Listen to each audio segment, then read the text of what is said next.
Dear student, সবাইকে শুভেচ্ছা জানাচ্ছি পদার্থবিজ্ঞানের ভেক্টর চ্যাপ্টারের পার্ট 11-এ। আজকে আমরা দেখব ডিফারেন্সিয়েশন, অন্তরীকরণ। প্রথমে আমাদেরকে জানতে হবে যে ডিফারেন্সিয়েশন কী। ডিফারেন্সিয়েশন হলো একটি চলরাশির সাপেক্ষে আর একটি চলরাশির পরিবর্তনের হার নির্ণয় করা। ডিফারেন্সিয়েশনের যদি দেখি,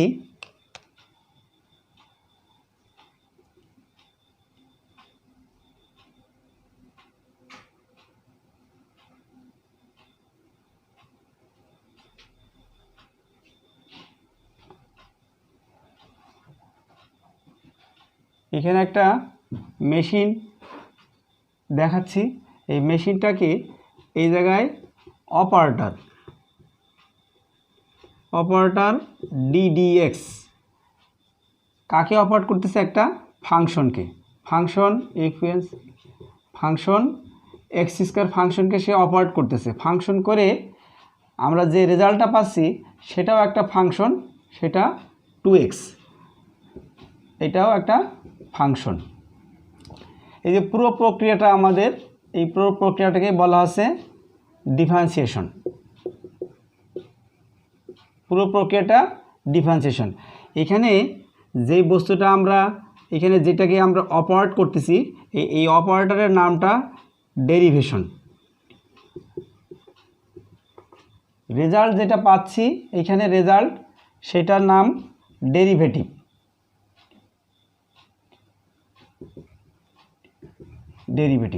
পুরো প্রক্রিয়াটাকেই বলা হবে ডিফারেন্সিয়েশন। এই অপারেটর, আমরা জানি যে অপারেটর একটা কি মেশিন। কাকে অপারেট করতেছে? একটা ফাংশনকে, এক্স স্কোয়ারকে অপারেট করে সে কি তৈরি করতেছে? 2x-এ পরিণত করতেছে। এই অপারেটর ডিডিএক্স মানে কি? এক্সের সাপেক্ষে কোনো কিছুকে অন্তরীকরণ করা, ডিডিএক্স।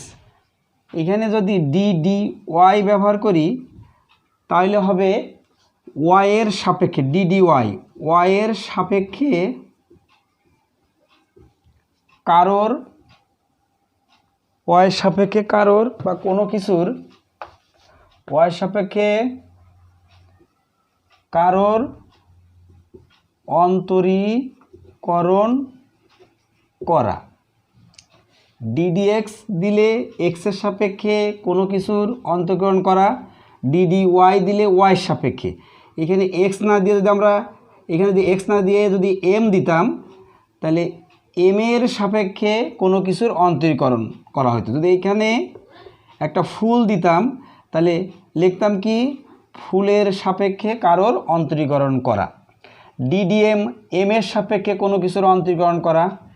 ডিডি ফুল, ফুলের সাপেক্ষে কারোর অন্তরীকরণ করা।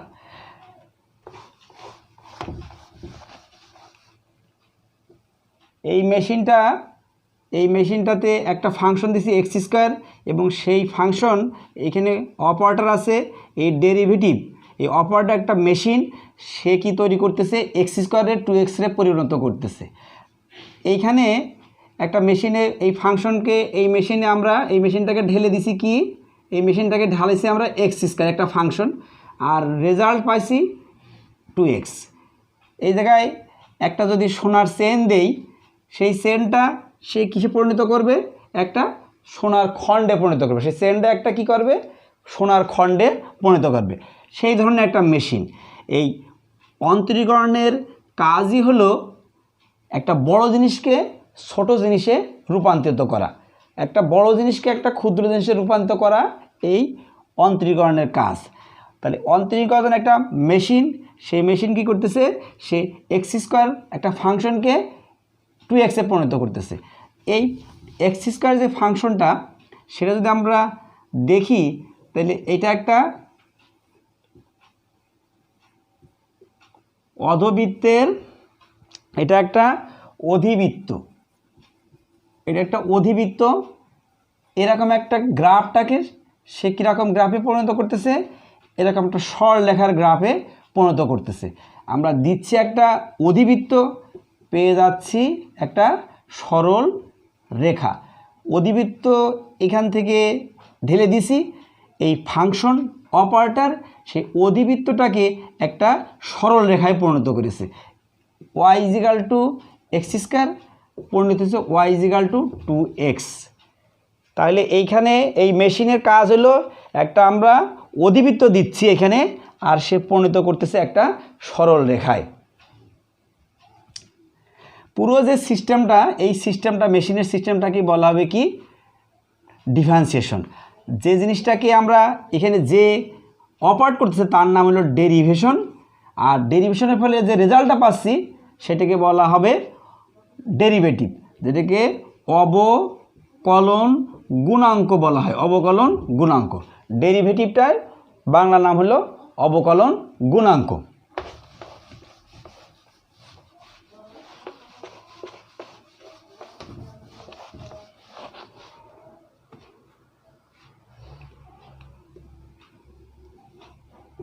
y is equal to function of x, x অক্ষ y অক্ষ, একটা বিন্দু নিলাম, এই বিন্দুর স্থানাঙ্ক xy।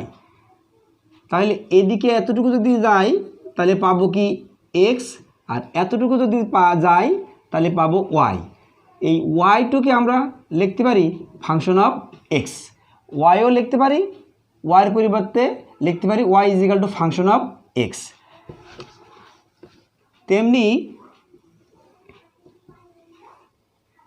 একটা বক্ররেখার, আমরা বক্ররেখার একটা সমীকরণ বা বক্ররেখার একটা গ্রাফ আমরা দেখাচ্ছি।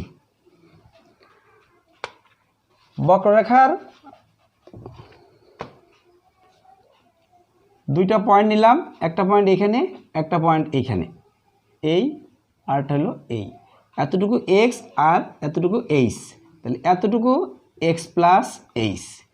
এই বিন্দুটা কি বলতে পারি আমরা, এটা হলো ফাংশন অফ x, এতটুকু আমরা বলতে পারি function of x plus h, পারি কি না?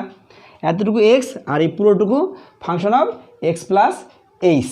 তাহলে function of x plus h, এই বিন্দুটাকে কি লেখা যায় x ফাংশন অফ x, এই বিন্দুটাকে কি লেখা যায় x plus h function of x plus h।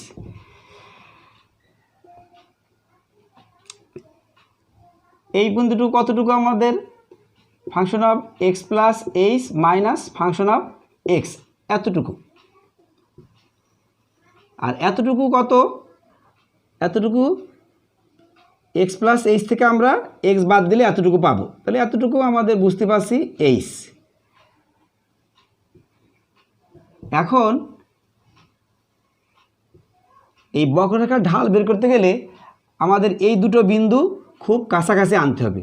তাহলে এই পয়েন্টটাকে আমি এই অবস্থানে রেখে না রেখে যদি আরও এই পাশে নিয়ে আসি, তাহলে আমি যত এই পাশে নিয়ে আসবো তত আমাদেরকে এই হাইটটা কি কমতেছে, আরও নিয়ে আসি এই পাশে, এই হাইটটা কি কমতেছে, আরও নিয়ে আসি এই পাশে, এই হাইটটা কি কমতেছে। তাহলে এই বিন্দুটাকে যত এর কাছে নিয়ে আসবো আস্তে আস্তে, তত আমি কি করতে পারবো, এই যে স্পর্শক টানছিল এখানে একটা স্পর্শক, এই স্পর্শকটাকে দুটো বিন্দু দিয়ে আমাদের গমন করবে। দুটো বিন্দু যদি গমন করে তাহলে এই বিন্দুটা, এই দুটো বিন্দু কাছাকাছি কখন হবে, যখন এইচ টেন্ডস টু কি 0 হবে। এইচের মান যদি খুব ক্ষুদ্র হয় তাহলেই আমরা এই দুটো বিন্দু পাশাপাশি পাবো। এটা আগের ভিডিওটা যারা দেখোনি তারা আগের ভিডিওটা একটু দেখে নিবা। ডিফারেন্সিয়েশনের বা ক্যালকুলাসের একটা ভিডিও অলরেডি ইউটিউবে ছাড়া আছে, সেটা তোমরা একটু কষ্ট করে দেখে নিবা। দেখে নিলে আর এই জিনিসটা আর একটু ক্লিয়ার হবে। সেখানে আমরা এই যদি ঢাল নেই, ঢাল tan theta is equal to লম্ব বাই, আমরা জানি কি লম্ব বাই ভূমি। লম্ব কত, function of x plus h minus function of x by আমাদের এতটুকু কত ভূমি, লম্ব বাই ভূমি। তাহলে এটাকে dy dx limit h tends to 0 function of x plus h minus f x by h, এটার নাম হলো অবকলন গুণাঙ্ক, এটার নাম অবকলন গুণাঙ্ক। এই ট্যান থিটাকে লিখতে পারে কি ডিওয়াই ডিএক্স। এটা কখন লেখা যাবে? যখন limit h tends to 0 function of x plus h minus f x by লেখা যাবে এইচ। এটাকে বলা হয় অবকলন গুণাঙ্ক।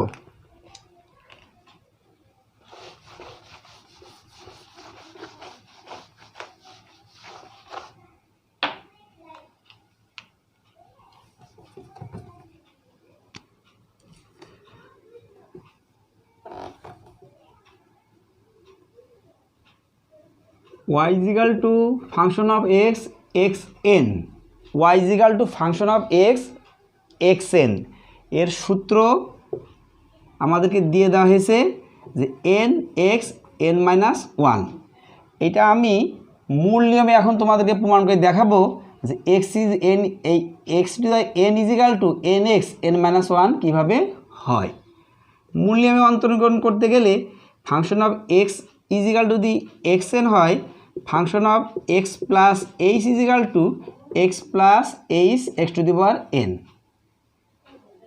ddx function of x, limit h tends to 0 function of x plus h minus function of x by h, limit h tends to 0 function of x plus h n minus function of x মানে xn by h। দেখো এইটাকে আমি এই সূত্রই লিখতে চাই x to the power n 1 plus n x plus n into n minus 1 factorial 2 x square plus dot dot dot। এই একটা সমীকরণ আছে দ্বিপদী উপপাদ্য। তোমরা এটার যখন জ্যামিতি করবা ক্যালকুলাসের ম্যাথে তখন এই সূত্রটার সাথে তোমরা পরিচিত হবা। এখন আমাদের একটু কাজে লাগবে 1 plus x to the power n is equal to 1 plus N x plus n into n minus 1 factorial 2 x square plus dot dot dot. এই যে আমরা এখানে রেজাল্টটা পাইলাম এই রেজাল্টটাকে এই সূত্রে কনভার্ট করতে চাই। তা লিমিট এইচ টেন্স টু 0, এই জায়গায় x to the power n common নিলাম, নিলে 1 plus H x to the power n x to the power n, নিচে থাকলো H, limit h tends to 0 x to the power n। এটা যদি ভাঙাই এই সূত্র অনুসারে কী হবে 1 plus N x, N x x কত এইচ বাই এক্স। দেখো বোঝো কি না, উপরে এন এরও এন আছে কিন্তু এখানে এক্স মানে এখানে এন এক্স, এন তো এনই আছে, এক্স মানে h by x plus n into n minus 1 factorial 2 h square by x square plus dot dot dot dot minus x n, নিচে থাকছে এইচ। এই তাহলে এখন যদি এই সমীকরণটা যেহেতু নিচে জায়গা নাই আমরা উপরে কেটে দিতে চাচ্ছি, তাহলে এটা যদি আমরা মুছে দিই তাহলে এই লাইনটা মুছে দিই, তাহলে এই লাইনটা মুছে দিলে এই সূত্রটা আমরা এই সূত্রটাকে কি লেখা যায় limit h tends to 0 nx plus xn plus xn n h by x n into n minus 1 factorial 2 h square x square minus nx by থাকছে কত h।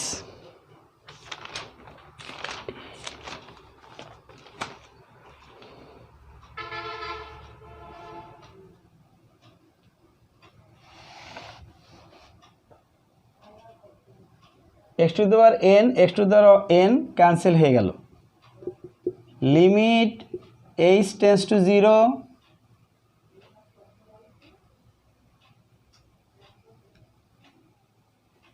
h কমন নেওয়া যাক, তাহলে xn n বাই x plus x to the power n n into n minus one factorial two h x square by h, এই h আর h cancel হয়ে গেল। এখন এইচ টেন্স টু যদি আমরা জিরো বসাই, তাহলে এইচ টেন্স টু জিরো বসাইলে এখানে থাকবে এক্স এন এন এক্স, আর এই পুরো টার্মটাই জিরো হয়ে গেল। এই জায়গায় পাওয়া যাচ্ছে x to the power n, এনটাকে সামনে আসলাম n minus x minus one. যদি আমরা যোগ করি, গুণের তুমি জানো যে গুণের সময় পাওয়ার উপরে যোগ করতে হয়, তাহলে n x n minus one. যে সমীকরণ ছিল y equal to y function of f x equal to x to the power n equal to n in n n x n minus n into x n minus one, সেটা প্রমাণ হয়ে গেল। D D x Y সমান আমরা পেয়ে গেলাম N x n minus one. একইভাবে প্রমাণ করা যায় DD x x to the power N, সূত্র পেলাম N x n minus one. DD x constant মান হবে শূন্য। কিভাবে শূন্য হবে সেটা একটু দেখাচ্ছি। এক্স অক্ষ ওয়াই অক্ষ, মনে করো ওয়াই ইজিক্যাল টু 5, এতটুকু কত ওয়াই ইজিক্যাল টু 5। আমরা জানি ঢালটা কি, যে কোনো সরলরেখা এক্স অক্ষে যে কোণ উৎপন্ন করবে সেটাই হলো কি ঢাল বা ট্যান থিটা। এক্স অক্ষের সাথে এর কোণ কত, থিটা সমান কত 0, ট্যান থিটা সমান 0, তাহলে থিটাও 0 ট্যান থিটাও 0, ডিওয়াই ডিএক্স ইজিক্যাল টু কি 0। তাহলে কোনো কনস্ট্যান্ট মান যদি হয় তাহলে তার মান d dx constant equal to আমরা 0 লিখতে পারি। কেন? কারণ আমাদের rate of change of y with respect to x, rate of change of y with respect to x, এই দেখো এক্সের পরিবর্তন হচ্ছে, এক্সের পরিবর্তন হচ্ছে, কিন্তু ওয়াইয়ের মান কোনো পরিবর্তন হচ্ছে না। The rate of change of y with respect to x 0। তেমনি লিখতে পারবো d d x e to the power x e to the power x, d d x sine x cos x, d d x cos x minus sine x, d d x log x 1/x, ddx sin inverse x 1 sin inverse x 1 minus x square, ddx sin inverse x by a লিখতে পারবো 1√a square minus x square. এই সমীকরণগুলো সব পদার্থবিজ্ঞান প্রথম পত্রের বইতেই সুন্দর করে দেওয়া আছে, তোমরা কষ্ট করে মুখস্থ করে নিবা। এটা যদি মুখস্থ করতে না পারো কিভাবে আসলো সেটা কিন্তু তোমাদের দেখাই দিয়েছি। কীভাবে ddx x to the power n n x n minus one, কীভাবে প্রত্যেকটা এইভাবে এই মূল নিয়মে তুমি যে আমি যেটা দেখালাম মূল নিয়ম কোনটা, যে dy dx limit h tends to 0 function of x plus h minus function of x by h, এই সূত্রটাকে বলা হয় মূল নিয়মে। এই নিয়মে এই মূল নিয়মে ফেলে আমরা এই পাশে সব জিনিসগুলো আমরা প্রমাণ করতে পারি।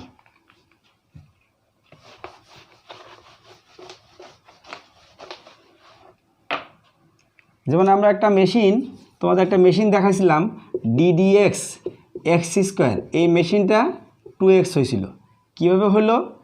যেমন তুমি একটু কি পাইছো ddx x to the power n n x n minus one, তাহলে যদি আমাদের এরকম থাকে ডিডিএক্স এক্স টু দি পাওয়ার 5, সূত্র কী হবে? প্রথমে এন মানে কত এখানে 5, তারপরে কত এক্স দিলাম n মাইনাস ওয়ান, তাহলে 5 মাইনাস ওয়ান, তাহলে 5x⁴। দেখো এই সূত্রটা বুঝতে পারো কি না? এই সূত্রের আলোকে এই সূত্র যদি বুঝতে না পারো তাহলে তোমরা ডিফারেন্সিয়েশনে কোনো অঙ্কই ঠিকমতো করতে পারবা না। তাহলে এইটা কত হলো যে ddx x⁴n, সূত্র কি nx n-1, মূল নিয়মে কিভাবে আসে সেটা তোমাদের দেখানো হয়েছে।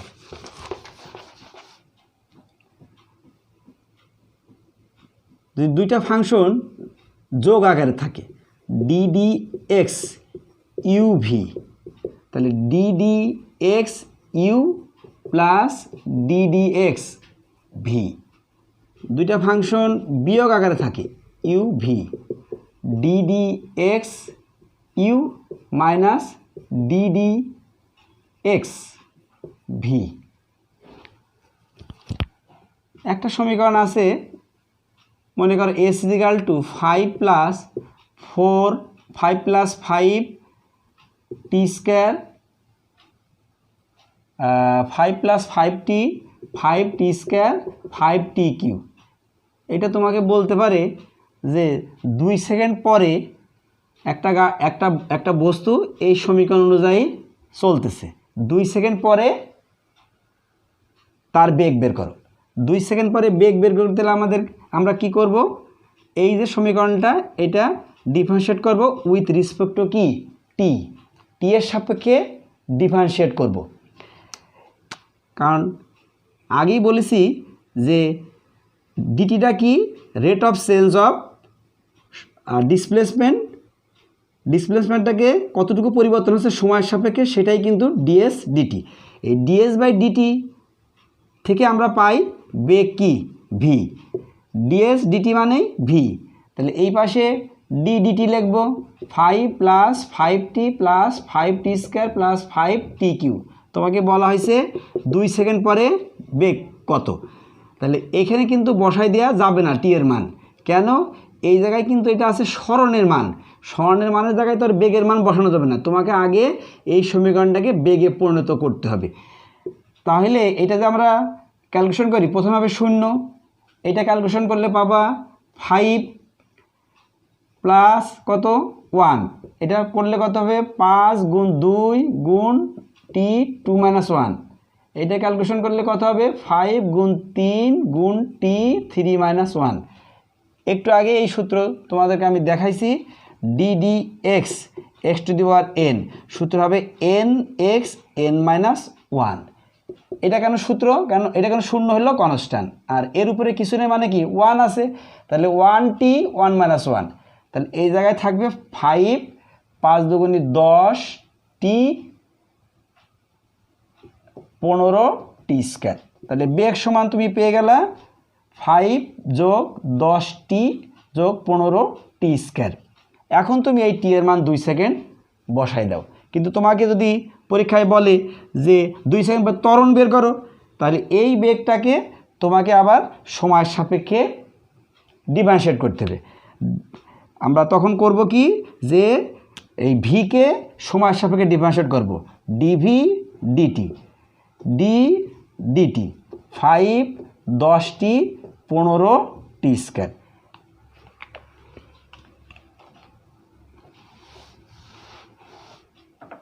dv/dt পরিবর্তন, বেগের পরিবর্তনের হার, বেগের পরিবর্তনের হারকে আমরা ত্বরণ বলি। ত্বরণে এটা ক্যালকুলেশন করলে আবার 0, এটা করলে শুধু 10, আর এইটাকে যদি আমি ডিফারেন্সিয়েট করি হবে কি 15 × 2 × t2 - 1, 10 + 30t এ পেয়ে গেলাম। এখন তুমি এই যে টি আছে, এই টি এর মান 2 সেকেন্ড বসাই দিলেই ত্বরণের মানটা তুমি পেয়ে যাবা।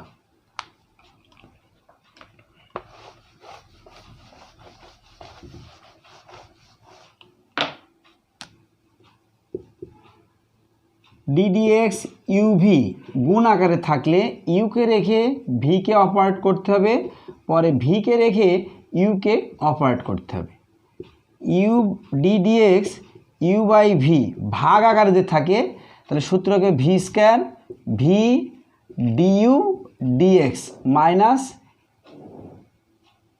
ইউ ডিভি ডিএক্স যদি কখনো ভাগ আকারে থাকে, প্রথমে যে নিচে থাকবে তার উপর একটা স্কোয়ার হবে, সে প্রথমে হবে, পরে উপরে যে আছে তাকে ডিফারেন্সিয়েট করব সূত্রের মাইনাস, পরে ওকে যাকে ডিফারেন্সিয়েট করছিলাম তাকে রাখবো, আর যাকে প্রথমে ডিফারেন্সিয়েট করিনি তাকে ডিফারেন্সিয়েট করব। যদি একটা উদাহরণ দেখা যায়, যে এর একটা উদাহরণ যদি আমরা দেখি, d d x x to the power 3 x to the power 7 এরকম আছে, তাহলে এইটা ক্যালকুলেশন করলে কি হবে, প্রথমে এক্স কিউকে রাখো, d d x x to the power 7 plus x to the power 7 থাকবে, আর d d x x to the power 3, তাহলে এক্স কিউ প্লাস এইটা ডিফারেন্সিয়েট করলে কী হবে, 7x 7 মাইনাস 1 7 মাইনাস 1, এটা কত হবে x to the power 7 3x 3 minus 1। আচ্ছা, তাহলে এটা থাকে কত 7x q x to the power 6 plus x to the power 7 গুণ, বা আগে 3 নিয়ে আসি আমরা, 3x to the power 7 x to the power 2, এখন এটাকে গুণ করলে 7x টু দি পাওয়ার 6 3 9 যোগ 3x 11, এইটাই তোমার উত্তর হয়ে যাবে।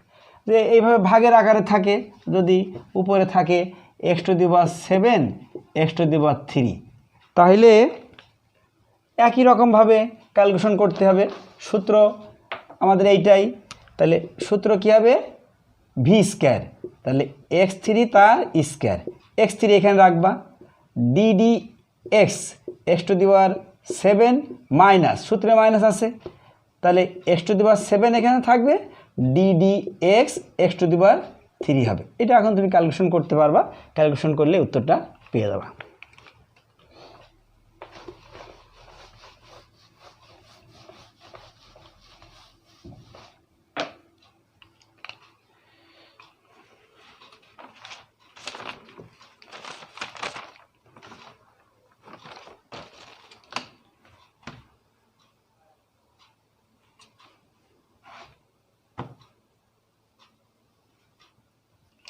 ডিফারেন্সিয়েটের একটা ছোট্ট উদাহরণ দিয়েই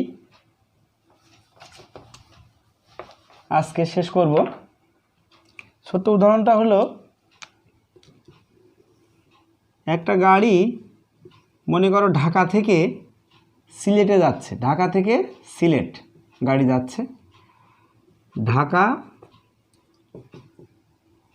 সিলেট, ঢাকা সিলেট, ঢাকা থেকে সিলেটে যাচ্ছে, ঢাকা থেকে সিলেটের দূরত্ব বাই 300 কিলোমিটার।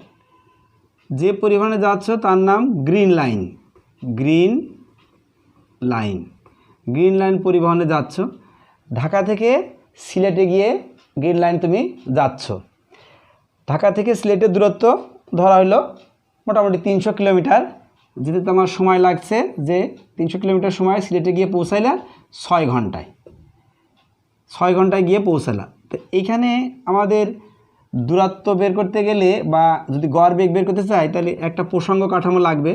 তোমরা যদি কখনও ঢাকায় গ্রিন লাইন পরিবহনে কাউন্টারে যাও, তাহলে দেখবা এই জায়গায় একটা কদম গাছ আছে, তাহলে কদম গাছের কাছে আমরা প্রসঙ্গ কাঠামো ধরলাম, তাহলে S1 সমান 0, T1 সমান 0,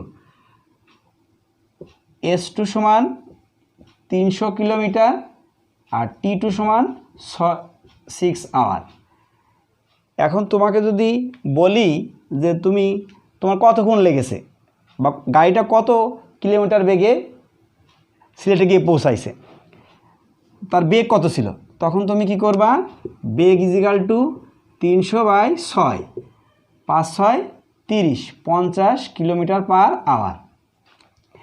তাহলে এই গাড়িটা ঢাকা থেকে সিলেটে গিয়ে পৌঁছাইছে, তার ঘন্টায় বেগ ছিল কত, 50 কিলোমিটার পার আওয়ার।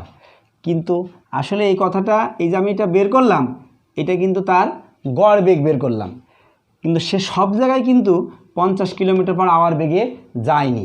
কেন যায়নি? কারণ ঢাকা থেকে যখন প্রথমে এই গ্রিন লাইন পরিবহনটা যাত্রা শুরু করেছে, তখন সে তো ঢাকায় তো খুবই জ্যাম, আস্তে আস্তে যাওয়া শুরু করেছে। এখানে এসে দেখবা উজান ভাটি, এটা আশুগঞ্জে যখন এই গাড়িটা আসবে তখন এখানে উজান ভাটি নামে একটা হোটেল আছে, উজান ভাটি। তাহলে এই গ্রিন লাইন গাড়িটা উজান ভাটি হোটেলে এসে তো তার বেগ কত ছিল? 0 ছিল, কারণ সেখানে সে অন্তত মিনিমাম 10-15 মিনিট ধরে বা 20 মিনিট ধরে সে ওইখানে দাঁড়ায় থাকে। প্যাসেঞ্জারদের বিভিন্ন কারণে প্যাসেঞ্জাররা ওইখানে রিফ্রেশ হওয়ার জন্য গাড়িটা দাঁড়ায় থাকে। তাহলে তখন তার গাড়ির বেগ ছিল কত? 0। তাহলে আমরা যে বেগটা হিসাব করলাম এটা কিন্তু তার গড় বেগ। সে গড়ে কত কিলোমিটার বেগে গেছে? 50 কিলোমিটার/আওয়ার বেগে সে মুভ করেছে। তাহলে গড় বেগ ভি ইজিক্যাল টু, বের করার সূত্র কি? S2/S1 T2/T1। S2 কত? 300 - 0 6 - 0, তাহলে 300/6 50 কিলোমিটার/আওয়ার। এই যে আমরা বেগটা পাইলাম এটা কিন্তু আমরা পেলাম কি? গড় বেগ পেলাম। তাহলে তোমরা যখন এসএসসিতে ছিলা তখন গড় বেগকে 2টা ভাগে ভাগ করছিলা, তোমাদের জানা আছে। একটা হলো গড় বেগ আর হলো তাৎক্ষণিক বেগ। গড় বেগ একটা তাৎক্ষণিক বেগ যেটাকে বলা হয়, এটাকে বলা হয় অ্যাভারেজ ভেলোসিটি, এটা হলো ইনস্ট্যান্টেনিয়াস ভেলোসিটি। অ্যাভারেজ ভেলোসিটিটা কি? যে কোনো সময়ে মোট দূরত্ব এবং মোট দূরত্বকে যদি মোট সময় দিয়ে আমি ভাগ দিই তাহলে গড় বেগ পাবো। মোট দূরত্বকে মোট দূরত্বের ব্যবধানকে মোট সময়ের ব্যবধান দিয়ে যদি আমি ভাগ দিই তাহলে পাবো গড় বেগ। আর তাৎক্ষণিক বেগটা কি? যে সময়ের ব্যবধান 0-র কাছাকাছি হলে গড় বেগের সীমান্তিক মান, সীমান্তিক লিমিটিং ভ্যালু গড় বেগের সীমান্তিক মান। তাহলে গড় বেগ একটু আগে কি দেখলাম? S2 S1 T2 T1 del S del T, এটাই তো গড় বেগ। তাহলে গড় বেগের সীমান্তিক মান বা লিমিটিং ভ্যালুটাকেই বলা হবে কি? তাৎক্ষণিক বেগ। লিমিটিং ভ্যালু কোনটা? গড় বেগের limiting value T tends to কি? 0 ডেল S ডেল T, এটাকেই পরবর্তীতে লেখা হয়েছে DS DT। তাহলে এই যে আমরা লিখলাম লিমিটিং ভ্যালু, এই লিমিটিং ভ্যালু বা সীমান্তিক মানটা কার? গড় বেগের সীমান্তিক মান বা লিমিটিং ভ্যালুকেই বলা হচ্ছে তাৎক্ষণিক বেগ। এখন দেখো যে মনে করো যে তুমি যে এই গাড়ির 2.5 ঘন্টায় গাড়ি যখন ঢাকা থেকে ছাড়ছে তার 2.5 ঘন্টা পরে বা তুমি 2 ঘন্টা পরে এর বেগ কত সেটা তুমি জানতে চাও। 2 ঘন্টা পরে এই গাড়িটার বেগ কত ছিল সেটা তুমি জানতে চাও। তুমি যদি বলো যে বেগ তো আমি জেনেই গেছি, কত জানি? 50 কিলোমিটার/আওয়ার, কিন্তু এটা কিন্তু 2 ঘন্টা পরের বেগ না, তার গড়ে সে চলেছে 50 কিলোমিটার/আওয়ার বেগে। কিন্তু তুমি যদি মনে করো 2 ঘন্টা পরে বেগ বের করবা, তাহলে তোমাকে কীভাবে করতে হবে? যে এইটার একটা গাড়ি যাচ্ছে, গাড়ি যদি যায় তাহলে তুমি মনে করলা যে দাঁড়ায় থেকে তুমি একটা ক্যামেরা দিয়ে একটা ছবি তুললে এই গাড়িটার যে ছবি তুললা, এই ছবিটা তো একটা স্থির চিত্র যদি তোলো তাহলে তখন বেগ কত হবে? দেখো S2 - S1 T2 - T1, তাহলে S2ও যা S1ও তাই, তাহলে S2 আর T2 তাহলে 0/0, তাহলে এটা হয়ে গেল অনির্ণায়ক। তাহলে এটা কি তাৎক্ষণিক বেগ বের করা হলো না? তাৎক্ষণিক বেগ বের করা। তাহলে তাৎক্ষণিক বেগ বের করতে গেলে কি করতে হবে? এই গাড়িটা চলতেছে তার একটা ভিডিও করতে হবে, ভিডিওটা তুমি যদি মনে করো তাহলে আমি অনেকক্ষণ ধরে ভিডিও করব, তাহলে তো তোমার সেই আগের মতোই গড় বেগ বেড়ে গেল, তাৎক্ষণিক বেগ বের হবে না। ভিডিওটা করতে হবে কখন? সময়ের ব্যবধানটা হবে কি? খুবই কম, কত? টেন্স টু 0-0-র কাছাকাছি। তখন যদি আমরা এটাকে বের করি যে এইখানে একটা পয়েন্ট পাইলাম S1, কাছে একটা পয়েন্ট পাইলাম কত? S1 এবং S2, তাহলে এই জায়গায় সময় কত? T1, সময় কত? T2। তখন যদি আমরা হিসেব করি তাহলে আমাদের গড় বেগের মান কত পাবো? Limit del T del t tends to 0 s to s1 t to t1। এই যে টেন্স টু 0 শূন্যর কাছাকাছি, তখন আমরা যে বেগটা পাবো সেই বেগটাকেই বলা হবে কি তাৎক্ষণিক বেগ। আমরা একটা ছোট্ট উদাহরণ দিয়ে বোঝাই। মনে করো একটা গাড়ি আছে, একটা গাড়ি 1 আর একটা গাড়ি 2, একটা গাড়ি 1 একটা গাড়ি 2। একটা জিনিস তুমি ছোটোবেলা থেকে জানো, বেগ s = vt, আর নিউটনের সূত্র জানো u প্লাস কি জানো at, আর s = ut plus half at square, v square u square plus 2as। এই সমীকরণটা একটু খেয়াল করে দেখো, এইটা কিন্তু সমবেগের জন্য প্রযোজ্য। এটা প্রযোজ্য কি সমবেগে। আর এই সূত্র তিনটে নিউটন বানাইছেন, এই তিনটে সূত্রই কিন্তু সমত্বরণের জন্য প্রযোজ্য। সমত্বরণ, কিন্তু অসমত্বরণ হলে এই সূত্র খাটানো যাবে না। অসমত্বরণ হলে তখন বেগ বের করতে গেলে বা ত্বরণ বের করতে গেলে যার সাহায্য লাগবে সেটাই হলো কি ডিফারেন্সিয়েশন বা অন্তরকরণ। তার সাহায্য ছাড়া তুমি এই 2 সেকেন্ড পরে বলো, 2.5 সেকেন্ড পরে বলো, 3 সেকেন্ড পরে বলো, 3.2 সেকেন্ড পরে বলো, 3.5 সেকেন্ড, 3.7, 3.7, 3.8, 3.9 সেকেন্ড বা 9 আওয়ার পরে যদি তুমি বেগ বের করতে চাও, তাহলে তোমাকে এই ক্যালকুলাসের হেল্প ছাড়া তুমি ওইটাকে বের করতে পারবে না। যেমন একটা উদাহরণ, যে একটি গাড়ি, দুইটা গাড়ি আছে। একটা গাড়ি, একটা টেবিল দিয়ে দেখাই, একটা গাড়ি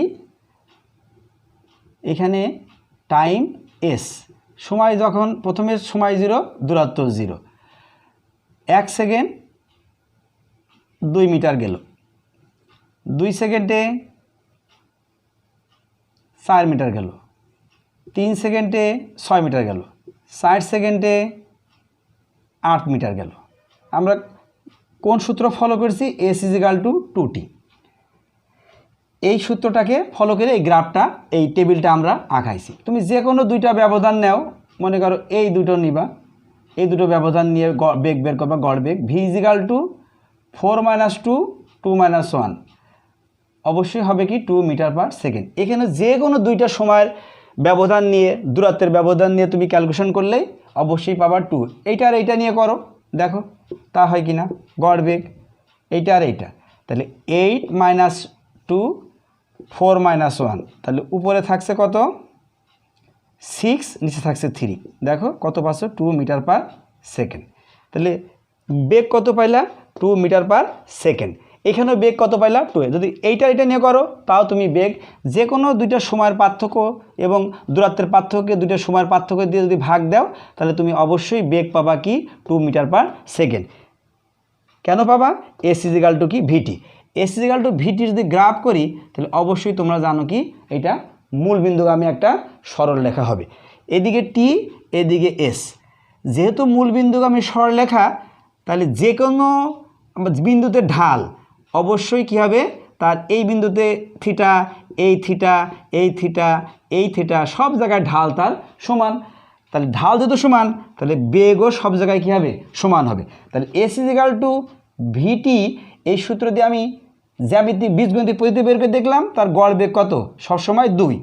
যদি আমি ক্যালকুলাস পদ্ধতি করি, তাহলেও দেখবা এই বেগের মান কত আসবে, গড় বেগের মান 2 আসবে। যদি বলো কই, s = 2t, s = 2t, আমি এসকে কী করবো, সরণকে ডিফারেন্সিয়েট করব উইথ রেসপেক্ট টু টি, সময়ের সাপেক্ষে ডিফারেন্সিয়েট করব। তাহলে ds dt। যদি বলে কেন সময়ের সাপেক্ষে করবেন, কারণ আমার বেগ দরকার।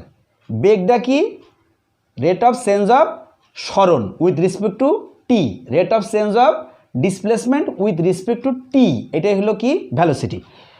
তাহলে ds/dt ক্যালকুলেশন করলে 2 dt আর dt, এটাকে v লেখা যাবে 2 মিটার পার সেকেন্ড। তাহলে তোমরা দেখতে পাচ্ছ যে বীজগণিত পদ্ধতিতেও গড় বেগ বের করছি আমরা 2, এই ক্যালকুলাস পদ্ধতিতেও আমি বের করে দেখালাম v সমান কত 2 মিটার পার সেকেন্ড। তোমরা আরও জানো সমবেগে চললে তার কোনো ত্বরণ থাকে না। ত্বরণ থাকে না সেটা কীভাবে ব্যাখ্যা করা যায়? দেখো ত্বরণ থাকে না কীভাবে ব্যাখ্যা করা যায়। একটু আগেই v = 2 পাইলাম, তাহলে ত্বরণটা কি? Rate of change of velocity with respect to t. The rate of change of velocity with respect to t, এটাই হলো কি আমাদের ত্বরণ। তাহলে ডিভি ডিটি ডি ডিটি টু, তুমি জানো একটু আগে দেখাইছি যে কনস্ট্যান্টকে ডিফারেন্সিয়েট করলে তার মান কি হয় 0, এটাকে কি লেখা যাবে অ্যাসেলারেশন, তাহলে এ ইজিক্যাল টু 0। তাহলে সমবেগের ক্ষেত্রে কোনো ত্বরণ থাকলো, সমবেগের ক্ষেত্রে তার কিন্তু কোনো ত্বরণ নেই। তাহলে আমরা দেখালাম ডিফারেন্সিয়েশনের সাহায্যে সহজে প্রমাণ করে দেখালাম, সহজে কি করা যায় বেগের মান বের করা যায়, আবার ত্বরণের মানও বের করে দেখানো যায় যে ত্বরণের মান 0 হয়েছে, সুতরাং বস্তুটার কোনো সমবেগে চললে তার কিন্তু কোনো ত্বরণ থাকে না। ত্বরণ কত হয় 0 হয়, সমবেগে চললে ত্বরণ কত হয় 0 হয়, সেটা কিন্তু আমরা জানি। সমবেগে চললে বস্তুর কোনো ত্বরণ থাকে না। গাড়ি 2 সে কিন্তু চলতেছে এই সমীকরণ সমান s equal to t q, এক সমীকরণ অনুসারে গাড়ি 2 চলতেছে। তাহলে টি এস প্রথমে 0 0, 1 second 1 second, 2 second 8, 3 second 27, 4 second 64। যে কোনো 2 বিন্দুর যদি আমি এটা নিলাম, যদি নেই তাহলে 8 - 1 2 - 1, তাহলে কত হলো 4 মিটার পার সেকেন্ড।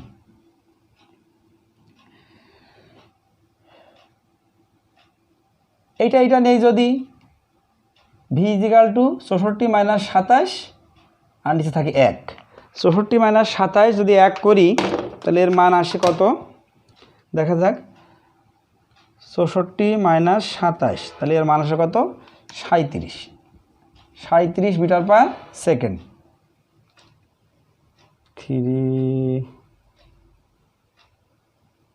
3 স্কয়ার গুণ 3 27, ঠিক আছে 37।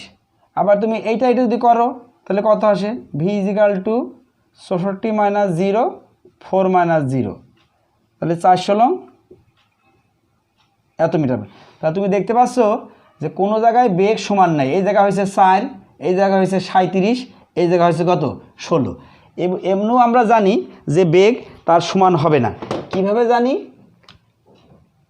কারণ এই যে t s equal to t q, এটা যদি গ্রাফ আঁকাই টি এস, অবশ্যই গ্রাফটা একটা বক্ররেখা হবে।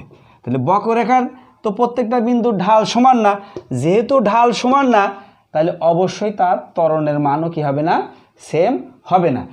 সে তাহলে অসম বেগে চলতেছে এবং অসম ত্বরণ আমি পাচ্ছি। তাহলে অসম ত্বরণের ক্ষেত্রে এখন যেহেতু অসম ত্বরণে চলতেছে, যে আমি বলি যে 2.1 সেকেন্ডে গাড়ির বেগ কত, টি ইজিক্যাল টু 2.1 সেকেন্ডে গাড়ির বেগ কত। তাহলে প্রথমে তুমি বেগ বের করো ডিএস ডিটি, এটা ক্যালকুলেশন করলে কী হবে 3t স্কয়ার।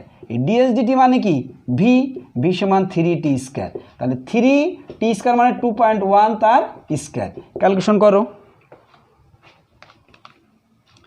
2.1 তার স্কয়ার গুণ 3, তাহলে আসে 13.23 মিটার পার সেকেন্ড। যদি তুমি মনে করো ত্বরণ কত, তাহলে ত্বরণ এটাকে আবার কি করবা ডিভি ডিটি, ক্যালকুলেশন করলে 6 3 × 6 60, তাহলে 6 গুণ 2.1, 6 গুণ 2.1, 6 গুণ 2.1 12.6 মিটার পার সেকেন্ড তার স্কয়ার। এইভাবে তুমি এই ডিফারেন্সিয়েটের মাধ্যমে এই অন্তরকলন করে তুমি যে কোনো গাড়ির যে কোনো অবস্থানে তার বেগ এবং ত্বরণের মান তুমি ইজিলি বের করতে পারো। ক্যালকুলাসের এই ডিফারেন্সিয়েশন পদার্থবিজ্ঞান বইয়ের এমন কোনো চ্যাপ্টার নেই যেখানে তার কোথাও না কোথাও হয় বেশি আর নয় কম, তার ছোঁয়া আছে। এই ডিফারেন্সিয়েশন তুমি যদি খুব ভালো করে না বোঝো, পরবর্তী অধ্যায় যাওয়ার তোমার কোনো অধিকারই নেই। কেন, এটা যদি না বোঝো পরবর্তী অধ্যায় কোনো কিছুই তুমি বুঝবা না। সুতরাং এইটাকে তোমাকে আগে খুব ভালো করে বুঝতে হবে, তারপরে অবশ্যই তুমি পরবর্তীতে অধ্যায় যাবা। আর এইটা বোঝার আগে আমি আজকের যে লেকচারটা দিলাম, এই লেকচার বোঝার আগে তোমার অবশ্যই আমার আগের ভিডিওটা দেখে নিতে হবে। তোমরা যদি আগের ভিডিও কেউ না দেখো, খবরদার তোমরা এই ভিডিও দেখতে আসো না, তাহলে কিন্তু তুমি কিচ্ছু বুঝতে পারবা না। আজকে এই পর্যন্তই, সবাইকে ধন্যবাদ।